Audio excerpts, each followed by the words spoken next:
Untuk multiple access itu yang akan saya bahas sebenarnya multiple access ini saya batasi di sini hanya membahas mengenai FDMA, TDMA, dan CDMA. FDMA itu frekuensi division multiple access, TDMA time division multiple access, CDMA short division multiple access.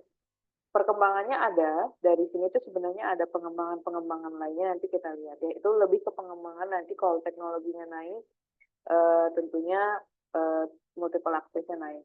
Nah, pertanyaannya adalah multiple access itu apa sih sebenarnya?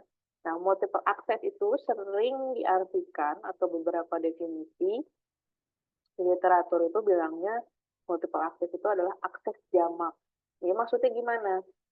Dari yang kita pelajari di berbagai literatur atau di berbagai keilmuan di materi kuliah yang lain, itu kan kita tahu bahwa uh, user atau pengguna yang pakai jaringan telekomunikasi itu banyak.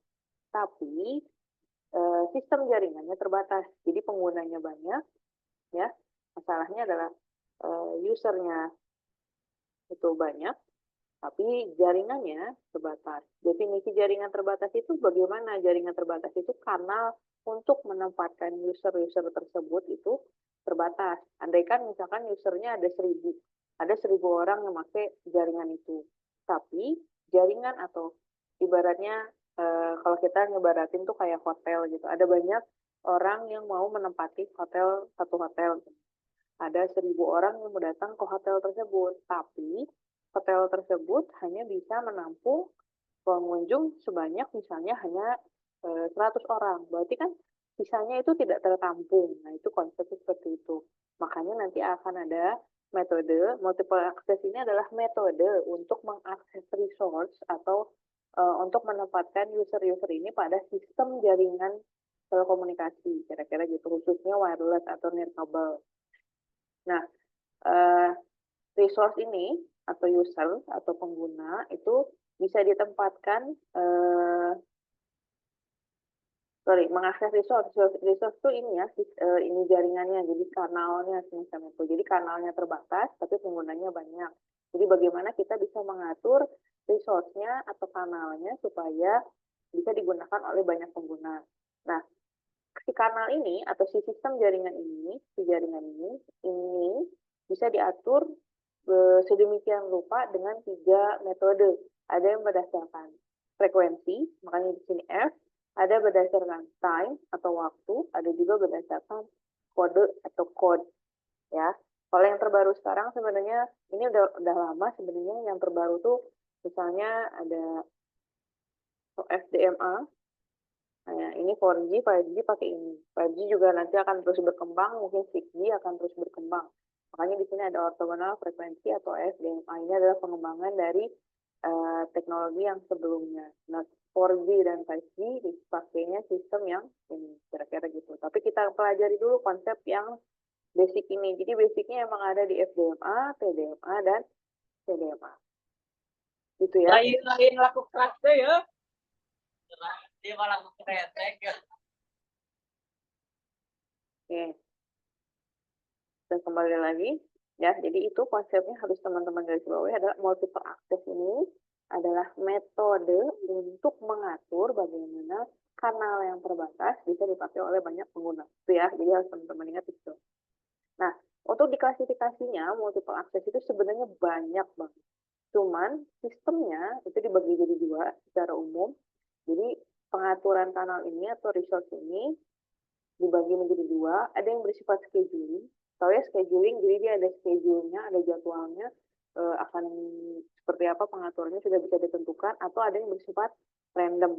Random itu jadi bebas. Kalau usernya banyak, ya mungkin akan bisa diatur sedemikian rupa, bisa diubah-ubah sedemikian rupa, menyesuaikan dengan banyaknya user. Nah, ini random keuntungannya di situ. Ya, random ini keuntungannya dia bisa lebih fleksibel. Dibandingkan dengan yang scheduling berarti dia tetap ya. Jadi walaupun usernya banyak, ya sudah di schedule seperti itu, ya dia tidak akan menyesuaikan gitu. Jadi makanya di sini yang schedule ini dibagi jadi fixed assign, jadi fixed atau demand assign. Jadi dia bersifat fixed. Nah, yang FDMA dan TDMA ini masuk dalam kategori yang scheduling. Beda dengan CDMA. CDMA ini kombinasi antara scheduling dan random access. Semakin berkembang konsep dari multiple access, makin ke sini lebih menekankan pada konsep yang random access. Ya, jadi makin ke sini karena usernya juga makin banyak, penggunanya banyak. Ya, perlu diperhatikan penggunanya banyak, tapi kanalnya tetap terbatas. Itu lagi ya, lagi-lagi kanalnya tetap terbatas. Jadi kita harus mempertimbangkan pengaturan yang jauh lebih fleksibel.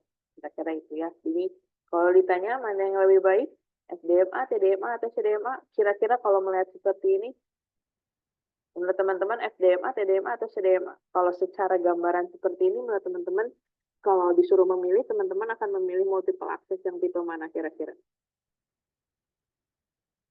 Ada yang bisa bantu?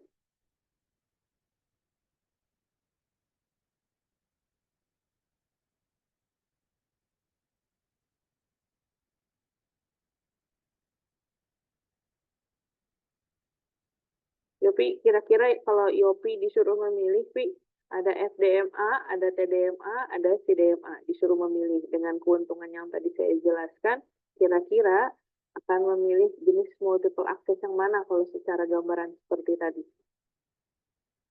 Kira-kira kalau Yopi.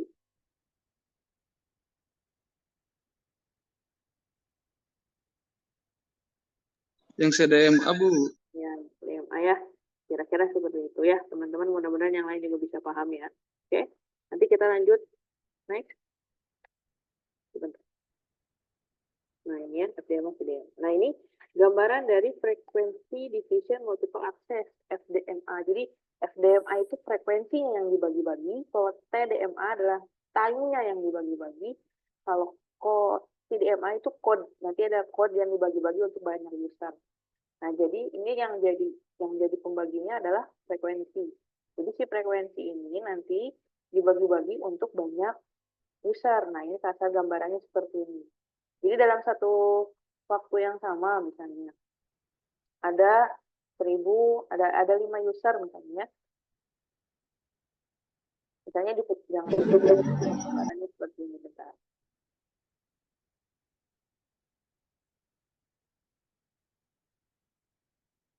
Nah, jadi kalau FDMA itu misalnya di satu waktu yang sama kita asumsikan misalnya sekarang ini pukul 11.30. Di pukul 11.30 ini ada 10 user yang akan melakukan panggilan, misalnya akan melakukan aktivitas. Nah, 10 user ini akan dibagi jadi beberapa frekuensi. Jadi, dia nanti akan dibagi jadi beberapa kanal. Jadi 10 misalnya, 10 kanal, kira-kira gitu. 10 ruangan untuk 10 user. Ini berapa nih? 1, 2, 3, 4, 5, 6, 7, 8, 9, 10. 10 user. Nah, setiap kanalnya ini dia punya frekuensi yang berbeda. Ini F1, ini F2, ini F3, ini F4, dan seterusnya. Kebayang kalau ini cuma 10 user, berarti akan ada 10 kanal. Kebayang nggak sama teman-teman kalau usernya ada 1000? Berarti kan frekuensinya akan semakin banyak ya, kanalnya akan semakin banyak. Efeknya kalau kanalnya semakin banyak, frekuensinya semakin banyak. Kalau frekuensinya semakin banyak, berarti rentang frekuensinya jadi makin lebar atau jadi makin sempit menurut teman-teman?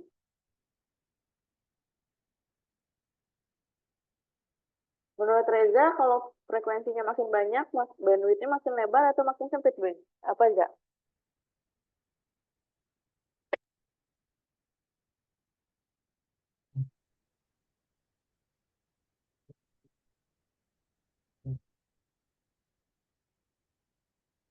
Lebih sempit. Makin apa enggak? Makin sempit atau si frekuensinya jadi makin lebar, panjang, atau jadi makin gimana enggak? Lebih panjang. Makin panjang ya. Oke, kalau makin panjang, berarti bandwidth yang dibutuhkan makin besar atau makin sedikit? Bandwidth Makin besar dibutuhkannya. makin besar. Ya, jadi FDMA salah satu kelemahannya dari sini juga sudah terlihat dengan semakin banyak user akan memungkinkan banyak frekuensi yang diperlukan. Kebayang kalau usernya ada 1000 ya, gitu. Jadi walaupun dia membantu dalam sistem penggunaan resource atau penempatan user, jadi kalau misalnya kan dulu sebelum ada FDMA itu dulu ya, misalkan ada rentang satu kanal seperti segede gini, ya, dari misalnya ini 10 Hz sampai 100 Hz, ini contoh saja ya. Nah, kalau dulu sebelum ada FDMA, satu user itu akan menempati segini, satu user. Kalau ada 2 user gimana? Ya dia nggak bisa masuk. Dia harus nunggu si user yang masuk ini keluar dulu, baru dia bisa masuk. Nah, dengan menggunakan FDMA, dari rentang 10 Hz sampai 100 Hz, dia dibikin jadi banyak kamar, kira-kira gitu. Sehingga dari 10 Hz sampai 100 Hz itu akan banyak user yang bisa menempati kamar-kamar tertentu. Ini kamar pertama, ini kamar kedua, ketiga, keempat, kelima, keenam, ketujuh, dan seterusnya. Cuman, lagi, memang secara keuntungan dia menawarkan banyak user yang bisa masuk. Tapi semakin seiring berjalannya waktu kan user nambah ya, nggak segitu-segitu aja. Mungkin dari 10 user, satu area bisa naik jadi 100, jadi 1000, dan seterusnya misalnya. Ya otomatis kanal-kanal ini harus terus ditambah di 10, dan jadi 11, 12, 13, 14, terus sampai sebanyak user yang ada. Berarti bisa jadi kemungkinannya ada dua. Kemungkinannya jika lebar bandwidth-nya, lebar kanalnya ini tetap sama, berarti frekuensi yang dibutuhkan makin panjang. Atau tadi Reza bilang bandwidth-nya makin lebar. Yang awalnya dari 10 sampai 100 Hz bisa jadi nambah misalnya jadi 1000 Hz. Mungkin ya. Itu kemungkinan yang kedua. Kemungkinan yang pertama seperti itu. Kemungkinan yang kedua bisa jadi range-nya tetap 10 Hz sampai 100 Hz, hanya lebar satu kanalnya jadi makin sempit. Jadi yang awalnya misalnya di sini 5 mikro misalnya, lebarnya misalnya, ini berubah jadi setengahnya, jadi 2,5 misalnya. Jadi makin sempit lagi, dan otomatis kalau sempit kan berarti kualitasnya juga makin nggak bagus. Itu ya, jadi kelemahannya FDMA ini adalah itu. Jadi dua hal tadi ya. Mudah-mudahan bisa dipahami. Oke, nah ini FDMA, ini sebelumnya dipakai pada teknologi 2G. Jadi FDMA ini konsepnya dipakai pada teknologi 2G. Walaupun sebenarnya sudah pernah dipakai di teknologi 1G. AMPS itu 1G ya. Nah ini ada GSM dan seterusnya, IS95 dan lain-lain. Nah, jadi FDMA ini lebih banyak dipakai di 1G sebenarnya. Walaupun sebenarnya sudah dicoba juga di 2G. Nah, nanti di 2G itu ternyata dia punya kendala ya. Kendalanya tadi butuh bandwidth yang lebar dan jauh lebih banyak. Otomatis nanti dari 2G dia akan berkembang lagi ke TDMA. Jadi kalau ditanya multiple access apa yang dipakai untuk teknologi 1G misalnya, itu berarti yang dipakai adalah FDMA. Kalau misalnya 2G kita pakai nanti adalah Kalau 2G itu adalah TDMA. Jadi FDMA ini lebih banyak dipakai oleh 1G, kira-kira itu ya. Walaupun sudah dipakai juga oleh 2G ya. Tapi tetap karena punya keterbatasan, akhirnya dia beralih ke TDMA. Nah ini gambarannya. Nah ini ya, dia yang tadi saya bilang, misalnya ada frekuensi 824 MHz sampai 851 MHz. Dia punya bandwidth 27 MHz. Dia cuma mengalokasikan 900, ya 900 kanal aja yang dia punya.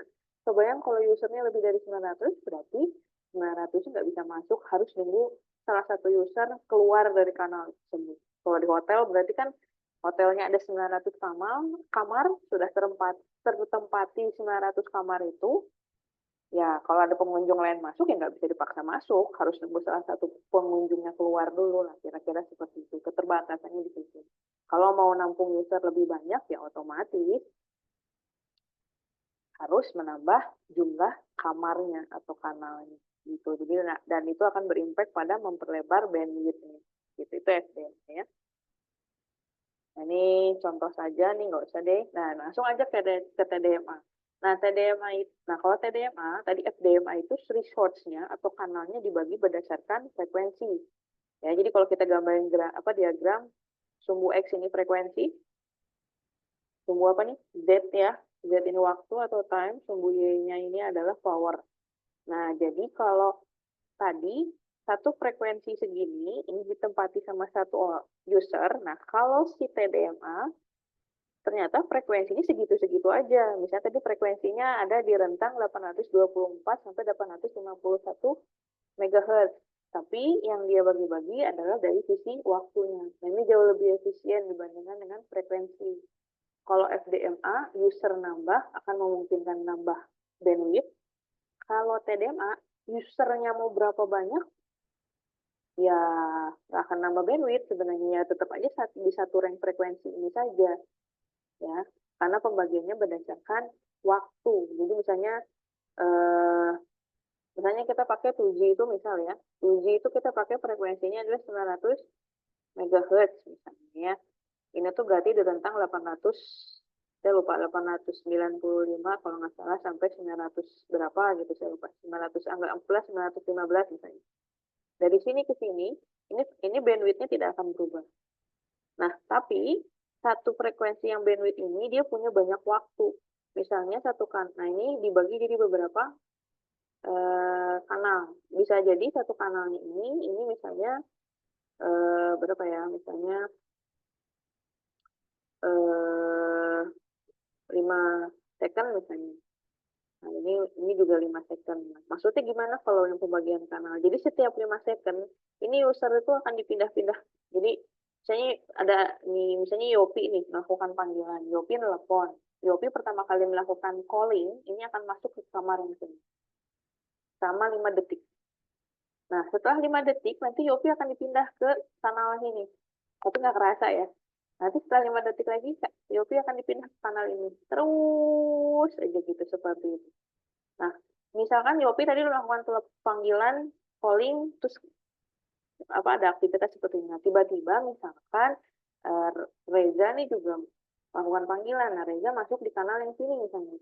Nah, ini dua-duanya ikut bergerak per 5 second. Jadi, Yopi ke sini, Reza ke sini. Nanti terus pindah. Jadi, keuntungannya adalah dengan kanal yang terbatas, walaupun kanal terbatas, karena dia terus bergerak. Jadi, makanya kan teman-teman kalau melakukan panggilan dipuji, terus tiba-tiba putus, suka kadang bisa masuk lagi, kadang enggak, ya. Biasanya gitu. Nah, itu tuh karena kanalnya berarti sudah penuh biasanya. Jadi, ini perputarannya sudah full gitu. Jadi dia terus muter per 5 second. Kalau makin banyak user gimana? Biasanya waktu perpindahannya jadi makin cepat. Awalnya 5 second dia bisa diturunin apa dinaikin bahasanya. Misalnya jadi 1 second. Makin banyak lagi usernya. Ini bisa lagi diubah misalnya jadi 0,5 second. Makin banyak lagi, ya waktunya makin dipersingkat lagi perpindahannya. Bisa jadi 0,25 second terus sampai, makanya satu kanal ini kalau TDMA kalau nggak salah sekitar 0,25 mikrosecond kalau nggak salah. Kalau nggak salah ya, saya lupa. Nanti mungkin teman-teman bisa cari lagi. 0,25 mikrosecond. Jadi kelebihannya TDMA ini tidak memakan bandwidth yang besar. Tapi lagi-lagi dia tentunya punya kelemahan ya, dia punya keterbatasan lagi. Kalau usernya makin banyak, berarti waktu perpindahan setiap user di kanalnya makin cepat. Kebayang kalau gagal melakukan perpindahan, langsung keputus ya. Nah, itu salah satu penyebabnya. Selain handovernya gagal, salah satunya adalah si penempatan kanalnya ini dia gagal di tengah-tengah. Kira-kira gitu.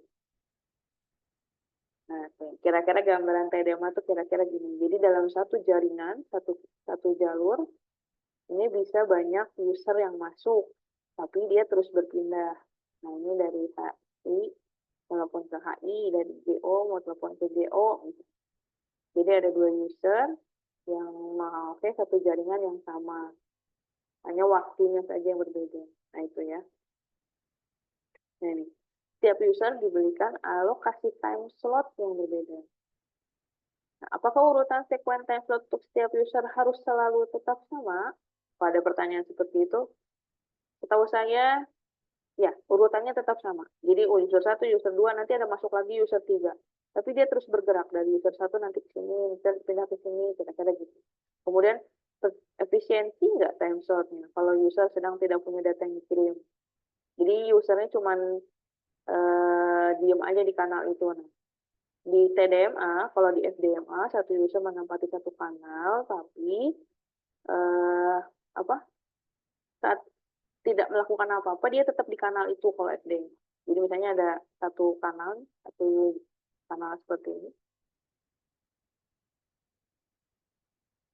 Misalkan ada user 1, user 2, user 3, user 4, user 5, user 6, user 7.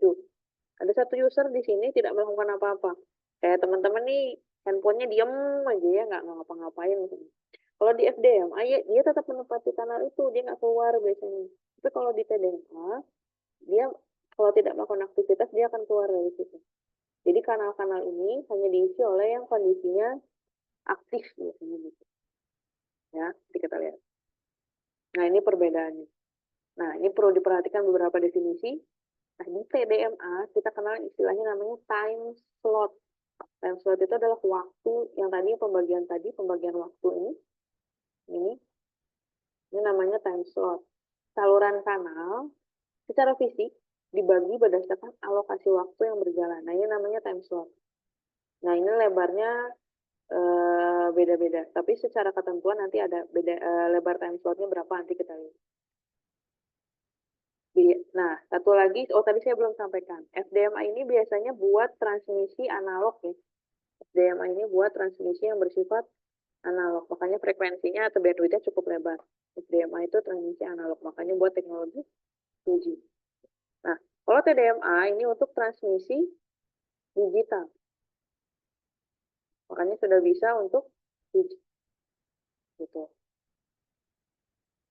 Nah, ternyata ada contoh FDMA yang berkombinasi dengan TDMA, yaitu pada sistem GSM. GSM ini 2G.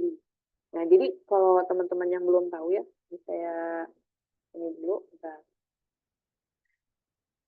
Jadi untuk pembagian teknologi, nanti ini akan saya bahas juga pembagian teknologi ini ya, di pertemuan keberapa gitu. Tapi nanti ini saya bahas dulu. Ya, jadi misalkan, jadi teknologi itu kan ada 1G, 1G, 2G. Nah, di 2G ini sebenarnya ada dua jenis. Ada yang disebut dengan teknologi GSM, ada yang disebut dengan teknologi H. Yang ini 2G, yang ini 2,5G. Nah, kalau teman-teman zaman sekarang juga kayaknya teman-teman bisa lihat deh, kalau teman-teman melakukan panggilan di handphone yang awalnya 4G itu bisa turun jadi 2G atau 2,5G. Nah, GSM ini menggunakan kombinasi multiple access ini adalah kombinasi antara FDMA dan TDMA. Jadi bisa mengkombinasikan. Tapi karena tentunya dia punya keterbatasan, makanya dia ada pengembangan jadi 2,5G, jadi H. Nah, H atau 2,5G ini dia pure multiple access-nya sudah menggunakan yang namanya TDMA, bukan F ya, TDMA. Ya. Nah, ini. Info-info ini teman-teman harus hafal ya. Satu kanal di 2G, yang TDMA ya. Jadi setiap carrier, jadi satu kanal 2G yang TDMA itu lebarnya adalah 200 kHz. Itu bisa berubah, tapi tergantung teknologi. Khusus untuk 2G TDMA ya, yang ini adalah 2G TDMA. Itu satu kanalnya adalah 200 Hz. Satu kanal terdiri dari 8 time slot. Berarti satu time slotnya itu adalah 25 kHz. Jadi kalau nanti ada pertanyaan, berapa lebar time slot untuk 2G TDMA? Teman-teman harus sudah bisa menjawab, lebar satu time slotnya adalah 25 kHz. Dari mana 25 kHz? Itu adalah 200 kHz dibagi 8 time slot. Kenapa 8 time slot, Bu? Karena kita ngitungnya satu kanal. Lebar satu kanal itu adalah 200 kHz. Ya. Jadi kalau tadi kita nggambarin kanal-kanal nih, kanal 1, kanal 2, kanal 3, kanal 4. Ini kanal 1, kanal 2, kanal 3, kanal 4, kanal 5. Nah, satu kanal ini lebarnya adalah 200 kHz. Ya. Ternyata 200 kHz ini dibagi jadi 8 time slot. Jadi ini makanya bisa dibagi itu lagi, dibagi jadi 8 time slot. 8 lah ya. Berarti satu time slotnya ini berapa lebarnya? Satu time slotnya adalah 25 kHz. Ya, ini harus teman-teman ingat. Ini kalau mau dicatat di catatan ini harus dicatat ya. siapa tahu keluar ya, gitu. Kemudian, nah ini nanti masalah duplex nanti kita bahas ya. Ini multiple access aja dulu. Ini ilustrasi penggambaran FDMA dan TDMA, ilustrasinya seperti ini. Jadi ini yang FDMA, jadi satu frekuensi, ini satu frekuensi, ini satu frekuensi, satu frekuensi, satu frekuensi. Kalau TDMA ini satu frekuensi aja, tapi bisa dipakai bareng-bareng. Ya, kebayang berarti kan lebih efisien dari TDMA daripada yang FDMA. Ya. Ini gambaran FDMA atau TDMA dalam satu sistem GSM. Nah ini ya, jadi ada time slot. Nah ini saya bilang time slot. Nah ini tadi satu frekuensi. Nah ini tadi kalau saya gambarin, jadi ini tuh kayak kanalnya, ruangannya kanal 1, kanal 2, kanal 3, kanal 4, kanal 5, terus sampai kanal 124. Satu kanal itu disebut punya satu frekuensi. Satu frekuensi ini akan memiliki banyak kanal. Banyak kanal. Banyak time slot. Nah, kira-kira gitu. Ini ilustrasi gabungan FDMA dan TDMA. Jadi banyak frekuensi dan juga banyak kanal. Tapi kalau kita merefer pada satu teknologi multiple access saja, ini TDMA doang. Nah, ini TDMA doang. Frekuensinya cuma satu. Tapi nah, slotnya banyak, kira-kira gitu. Jadi yang dipisahin adalah waktunya. Kalau FDMA, satu frekuensi, satu user, jadi frekuensinya banyak. Nah, kalau gabungan FDMA dan TDMA, ya kebayangnya frekuensinya banyak, dan slotnya juga banyak, gitu. Jadi akan menambah kapasitas lagi tentunya. Nah, ini implementasi TDMA dengan bit-bit tambahan atau overhead, apa gunanya training sequence. Jadi ini gambarannya ya, satu apa ya saya bilang nih, yang tadi nih 8 time slot ya. Nah, tadi saya ini ya, satu kanal terdiri dari 200 kHz. Satu kanal juga terdiri dari 8 time slot. Nah, 8 time slot itu gambarnya kayak gini. Nah, ini adalah gambaran yang 8 time slot.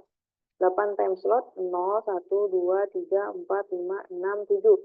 Nah, 7 time slot ini ada dalam satu kanal. Ini satu kanal ya. Ini kanal. Dalam satu kanal ada 8 time slot. Satu time slot, nah lihat, satu time slot ternyata terdiri dari banyak informasi. Ada data, ada training sequence, ada data lagi, ada namanya guard slot. Jadi ini satu time slot, satu user.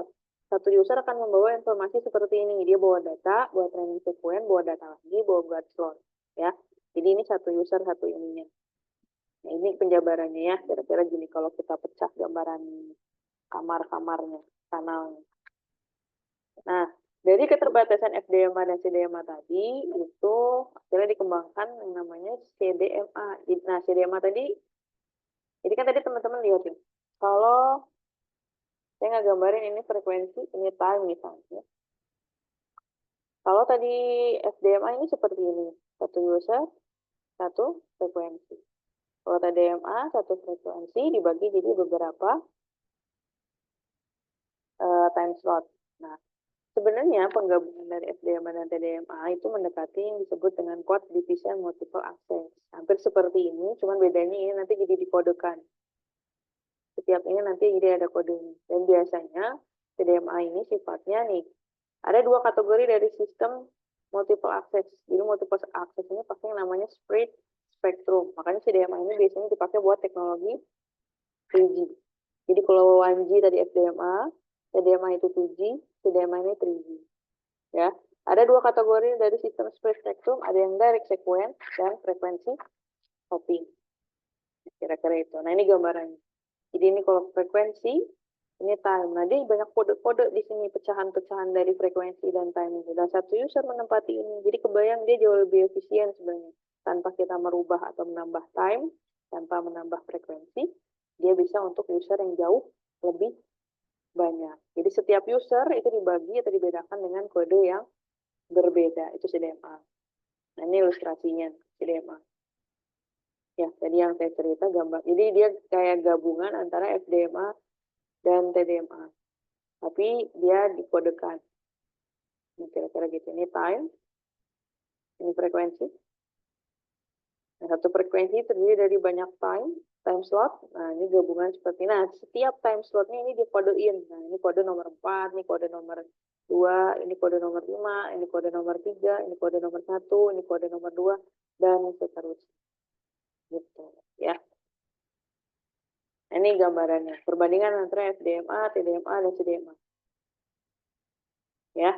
Jadi udah kebayang. Jadi jadi teknik multiple access yang mana yang akan memberikan jumlah kapasitas paling besar antara FDMA, TDMA, atau CDMA. Gitu.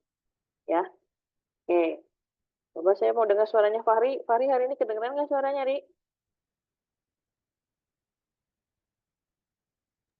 Kedengaran? Oke. Oke, Fahri, dari penjelasan yang tadi, dari FDMA, TDMA, dan CDMA, yang bisa menampung kapasitas terbanyak berarti yang mana, Ri?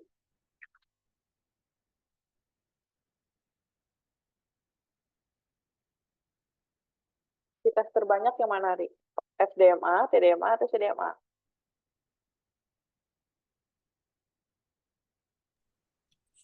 CDMA bukan, Bu? Kata Fahri apa? TDMA. Oke, ini kata Fahri.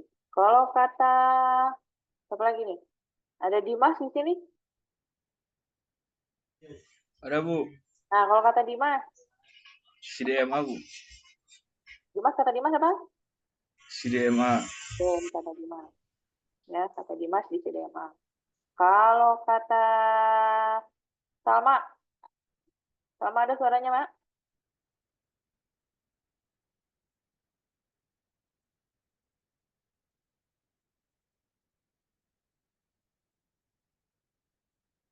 Oke, gangguan Salma. Coba Khotibul Umam, kalau kata Umam, mana? Yang TDMA, FDMA, atau yang CDMA yang kapasitasnya lebih besar? Kayaknya yang FDMA, Bu. Yang mana? Yang FDMA. CDMA. Atau F? Yang FF, Bu. Oh, ini, yang saya tunjuk ini.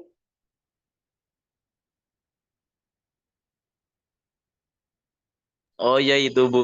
Ya, oke, ini kata Umam, ya. Oke, ternyata tiap orang beda-beda ya. Oke, kalau pertanyaannya adalah, nah ini hati-hati pertanyaannya. Kalau dia bisa memberikan kapasitas maksimum tuh maksudnya gimana? Kapasitas maksimum itu frekuensinya tetap, time-nya tetap, tapi waktunya, frekuensinya tetap, waktunya tetap, tapi saat jumlah user bertambah, dia tidak melebar. Jadi misalnya usernya awalnya nih, user yang pertama kita pegang misalnya ada 100 user. Seiring berjalannya waktu kan user nambah ya, dari 100, 200, 300, terus 1000, dan lain-lain. Nah, kalau FDMA, frekuensinya berubah, makin lebar. Kalau TDMA, time slotnya nambah.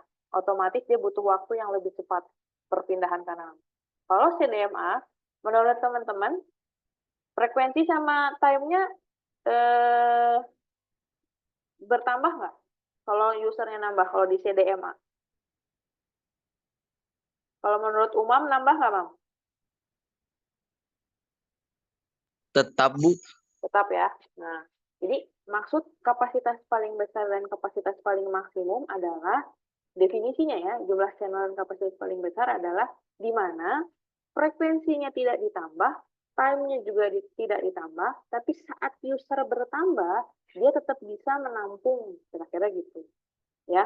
Jadi kalau dengan definisi seperti itu, kira-kira kalau ditanya multiple access mana yang memberikan kapasitas paling optimal. Nah, gitu deh, jangan paling besar. Kapasitas paling optimal. Berarti kira-kira apa? FDMA, TDMA, atau CDMA? CDMA. Iya, CDMA ya. Jadi kalau kalau saya takutnya penafsirannya beda. Saya khawatirnya Umam kenapa bilang FDMA kapasitasnya paling besar, maksudnya mungkin dia akan apa ya? bandwidth-nya atau frekuensinya besar, jadi besar gitu maksudnya ya. Nah, maksudnya kapasitas paling besar tuh maksudnya bukan kapasitas besar secara wadah. Jadi kalau ember tuh ibaratnya ember, kalian tahu jolang? Ember besar istilahnya jolang, tahu nggak? Tahu, Bu. Oh, tahu ya. Kalau jolang itu kan segede gitu ya, gede embernya ya. Nah, kita masukin air segitu gitu. Nah, air itu terus masuk kan. Nah, kalau airnya terus masuk, wadahnya tetap segitu, kalau di FDMA sama TDMA, itu sisanya airnya akan tumpah kan. Anggaplah si apa frekuensi dan time itu si jolangnya, si ember yang besarnya itu.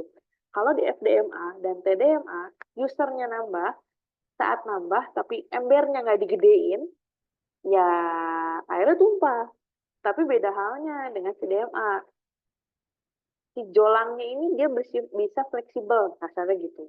Kenapa bisa fleksibel? Karena ternyata jolang segede gitu di dalamnya ada jolang lagi di dalamnya atau ada ember lagi di dalamnya. Jadi ukurannya nggak berubah, sebenarnya tetap segitu. Tapi dengan bertambahnya usernya mau dari 100, 1000, 2000, 3000, 4000 terus nambah, ya jolangnya segitu aja dan nggak ada satupun user atau nggak ada satupun air yang tumpah. Nah itu analoginya gitu ya. Jadi kalau saya menganalogikan air dan ember, kira-kira seperti itu. Kalau di FDMA sama TDMA, user nambah akan berpengaruh pada pertambahan salah satunya. Kalau FDMA, usernya nambah, frekuensinya nambah. Kalau TDMA, frekuensi nambah, bisa jadi time-nya yang nambah. Jadi waktunya jadi lebih singkat gitu, satu time slot-nya. Nah, kalau CDMA, nggak nambah, segitu aja. Kalaupun mau ditambah, kodenya yang ditambah. Tapi wadahnya, si frekuensi sama time-nya ini nggak berubah. Hanya kode-kode di dalamnya aja yang dia tambah. Nah, gitu. Jadi kalau lebih optimal mana? Optimal itu yang CDMA. Gitu ya. Bisa ditangkap kan nih sama teman-teman analogi dan penjelasannya?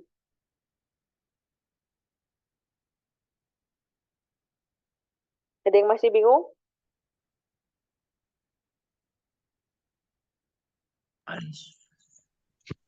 Bisa, Bu. Ya, oke ya.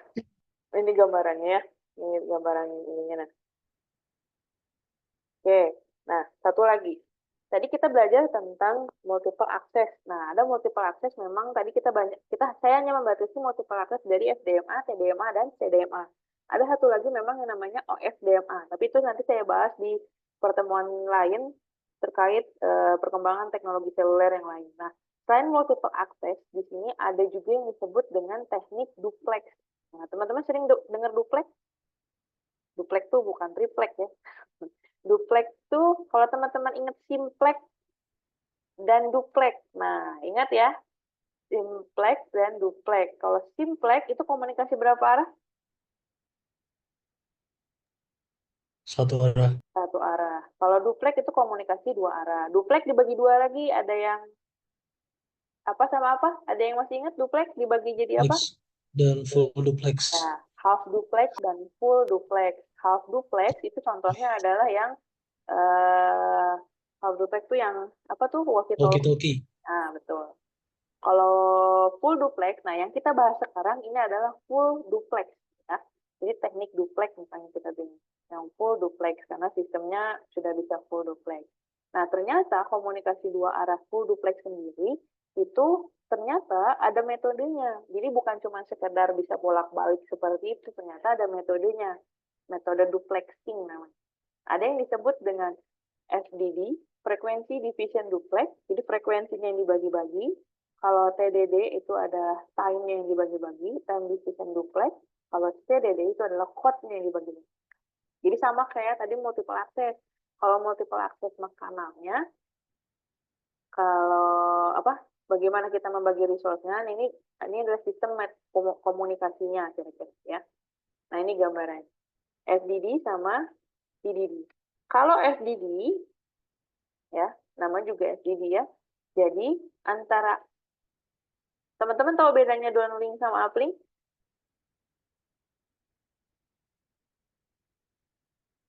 Kalau download sama upload mah tahu ya. Ya. Tahu.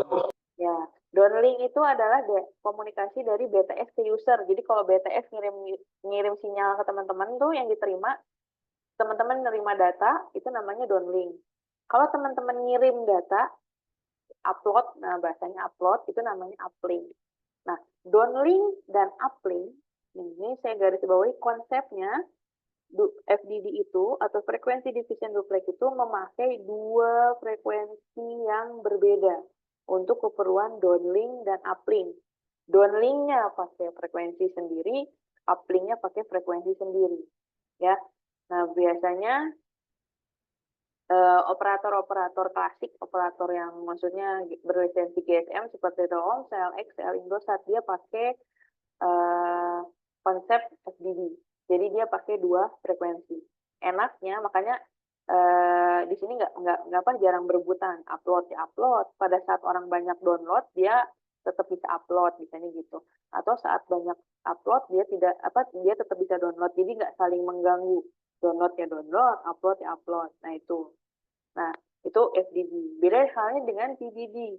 TDD ini dia satu frekuensi, tapi dibagi jadi beberapa. Jadi uplink dan downlinknya, jadi ibaratnya kalau kabel, saya ibaratkan frekuensi ini kabel ya. Jadi dari BTS ke teman-teman, kalau FDD itu akan ada dua kabel. Satu kabel fungsinya untuk download, satu kabel fungsinya untuk upload. Jadi nggak saling mengganggu. Tapi kalau TDD itu cuma ada satu kabel. Dan satu kabel itu dipakai rame-rame. Dipakai download ya, dipakai upload juga iya. Ya. Dua-duanya punya kelebihan dan kekurangan. Kalau FDD, kelebihannya tidak saling mengganggu. Kekurangannya tentunya dia butuh bandwidth yang jauh lebih lebar, boros bandwidth, karena kan dia pakai dua frekuensi. Ya, kebayang ya. Nah, kalau TDD ya frekuensinya cuma satu, dia hemat bandwidth. Cuman ternyata mempengaruhi rate dari saat teman-teman download atau upload.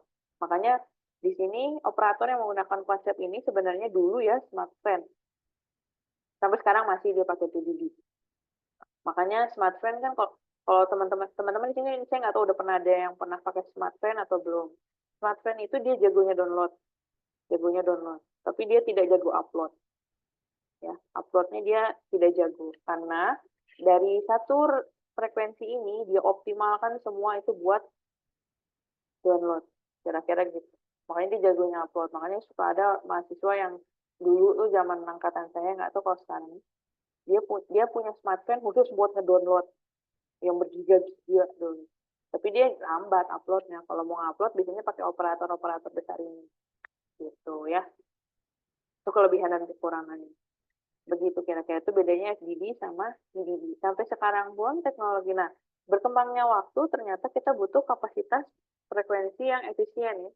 Makanya nanti di kesininya itu dikembangkan gabungan atau kombinasi antara TDD dan FDD. Bahkan operator yang klasik level Telkomsel dan lain-lain pun sekarang sudah mulai memanfaatkan konsep TDD. Karena orang-orang sekarang pengennya cepet kira-kira gitu. Jadi tinggal diatur. Kalau ini tinggal diatur. Hanya enaknya kalau yang pakai konsep yang lama, kebayang ya kalau lagi konser. Kalau lagi konser, nih misalnya saya nggak tahu nih teman-teman ada yang dapat tiket sewa sepan kan? Ya teman-teman dapat tiket sewa sepan terus nonton konser nih ya. Nah pada saat nonton itu kan teman-teman suka pengen update status. Ketika ada yang ngalamin misalnya, kok uploadnya susah ya. Nah itu bisa jadi kondisi uploadnya terbatas kan. Tapi downloadnya bisa. Tapi gue bisa download tapi nggak bisa upload. Atau gue bisa nerima WA dari nyokap misalnya, tapi gue nggak bisa ngirim WA ke nyokap. Itu bisa jadi dia pakai sistem yang TDD. Jadi lebih banyak downloadnya daripada upload. Jadi ngambil datanya daripada ngupload data. Gitu. Kalau yang ini dia jauh lebih stabil nih. Begitu. Itu ya. Ini bayangannya. Ini penjelasan untuk yang terkait multiple access dan